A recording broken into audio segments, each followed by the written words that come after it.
This is one of the most impressive wins of the season. They improved to 7-0.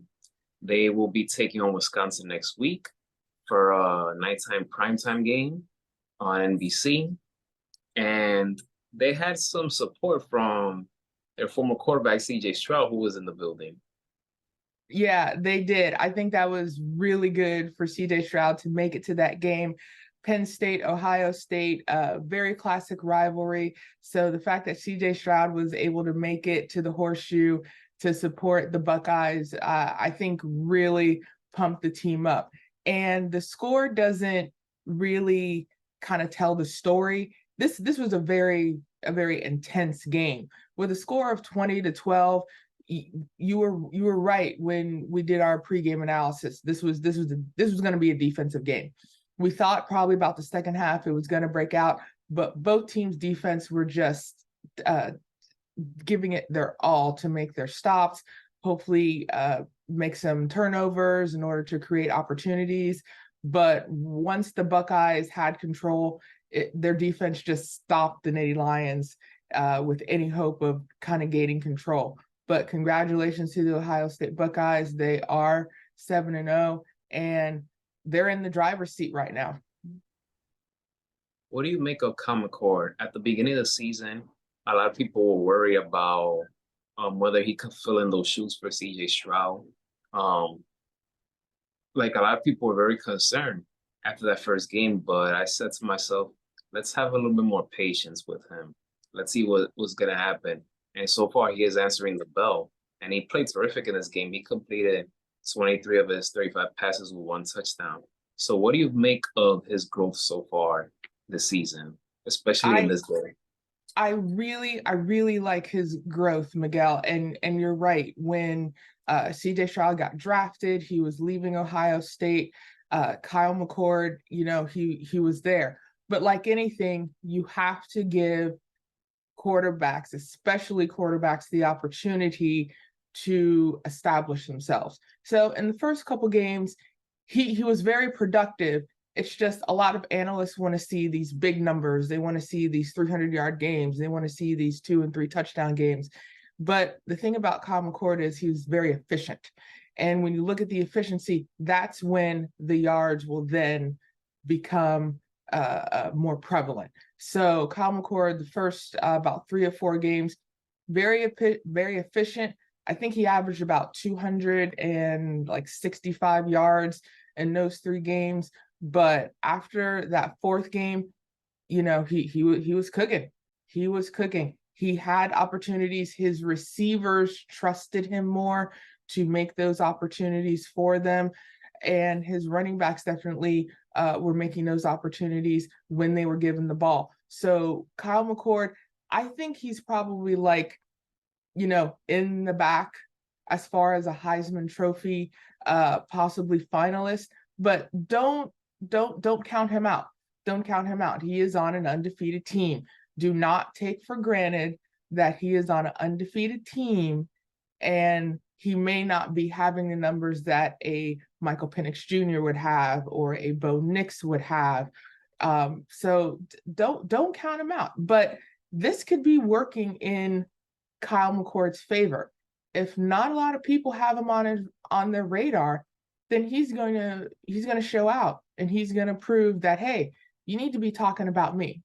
You need to be talking about me. You need to talk about the Ohio State Buckeyes. You need to see what we can do in order to make this team a potential national championship threat. Especially if this team goes undefeated or loses just 1 game, then conversation should definitely you definitely got to talk about him at some point. In terms of Penn State, where do we go from here? I mean, yes, this is a very good team, but when you're going up against another elite teams, you have to answer the bell. So what do you see in Penn State going forward? Is there another potential matchup that you feel that Penn State needs to prove themselves to be taken seriously? I'm not sure, but I give Penn State credit. They had some guts going in there, but I think that they need a bit of help. And on Saturday, when we did our introduction, I wasn't exaggerating. It was a great day for college football. Even though we're talking about Penn State, Ohio State, let's look at some of the other teams that helped maybe Penn State a little bit. For example, the Utah USC game. USC lost 2 in a row. That helps Penn State, even though they were ranked lower. But you still have Utah, who was ranked 14th at the time. They're creeping up. But even Utah still needs a bit of help. Let's also talk about some of my 2 favorite teams, mostly in college basketball, but they're making waves. Let's talk about Duke and North Carolina. Duke hung in there at halftime with FSU, but after the half, FSU just took over. But Virginia, can we talk about that Virginia North Carolina game? The Virginia Cavaliers gave it to North Carolina. I think North Carolina was not taking Virginia seriously, and I think that's how Virginia ended up upsetting North Carolina. Now, with North Carolina and Duke being ranked, I don't think they are giving the ACC their due. But I think those losses helped. And also, when you have teams that are ranked that are just barely winning, their rankings are going to suffer. So I think Penn State's schedule after this, they need to take it seriously, especially because they are going to play Michigan.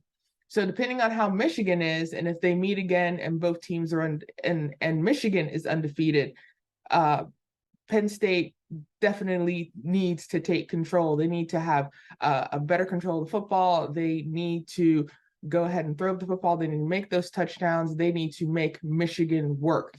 Until that Michigan game, they're playing Indiana, they're playing Maryland, but they really don't need to see those teams as stepping stones either in order to get to Michigan, and then rounding out the season with Rutgers and Michigan State. But their big test is going to be Michigan, but they still can't say, this is in the bag. They have to stay focused. They have to stay disciplined. And with other teams that are ranked, especially above them, maybe, be a cheerleading squad for other teams, when they play, because upsets are going to make the difference. Right now, we have Georgia, who's still undefeated. We have Florida State, who's still undefeated. So this is going to be really interesting in these next few weeks, especially because we are in knee-deep conference play. So, Michigan, Georgia, whoever they play, Ohio State may want to get on the bandwagon of whoever is playing Georgia and Michigan for the next few weeks. But that's going to be the telltale for the Ohio State side. But Penn State, still same thing. You have Alabama, you have Oregon, you have Texas. Oklahoma barely lost against University of Central Florida. And you have Washington that won their game, but it was a very low-scoring game against Arizona State. So Penn State, as long as they're focused, as long as they stay disciplined, do what they need to do, not overlook the other teams that they were playing, and a little help, they could be back in the conversation, by the end of the season. But the way college football is, it's always a surprise. And I think that's the best thing.